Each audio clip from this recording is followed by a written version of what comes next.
Hello everyone, আসসালামু আলাইকুম। Welcome back to my new blog. কি অবস্থা সবার? আশা করছি সবাই অনেক অনেক ভালো আছে। দীর্ঘ 8 দিন থাকার পর আজকে কাজিনরা বাসায় চলে যায়। আর এই 8 দিন আমরা খুবই এনজয় করেছিলাম, সেটা বলার বাহিরে। যদি একটু একটু কষ্ট লাগছিল, বাট লাস্টে অনেক খুশি লাগছে।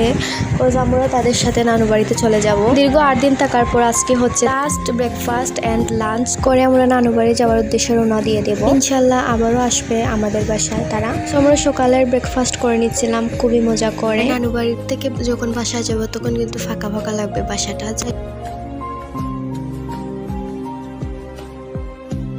তারপরে লাস্ট দুজনকে 2 রকমের চা দিয়ে দিলাম। তারপরে নাস্তা করার পরে একটু পরে আমরা একটু টক খেলাম আর কি। তারপরে আমরা দুপুরের খাওয়া দাওয়ায় চলে আসলাম। অ্যান্ড আজকের খাওয়া দাওয়া ছিল হচ্ছে কোয়েল পাখি, দেন একটা সবজি ছিল, তারপরে একটা শুটকি তরকারি ছিল, তারপর হচ্ছে ডিম ভুনা ছিল। আমরা সবাই খুবই মজা করে খেয়ে নিচ্ছিলাম আলহামদুলিল্লাহ। তারপর খাওয়া দাওয়া শেষে একটু ঠান্ডা খেলাম। খাওয়া দাওয়া শেষে আমরা সবাই বের হয়ে গেলাম নানু বাড়ি যাওয়ার উদ্দেশ্যে।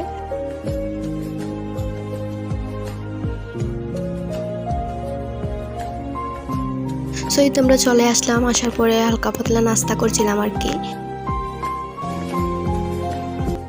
আর যত যাই বলেন, এই চায়ের মতো আমি কোথাও পাই না বলতে পারেন। এন্ড এই চাটা কিন্তু থাকে না, এক একজনের হাতের এক একটা টেস্ট। আর এই চাটা সেটা হচ্ছে আমার একটা বড় বোন। এই চা যে কি পরিমাণ টেস্টি হতো। যাই হোক, আজকের ব্লগটা ছিল এই পর্যন্ত। দেখা হবে নানু বাড়ির ব্লগগুলোতে। ততক্ষণ পর্যন্ত ভালো থাকো। আল্লাহ হাফেজ।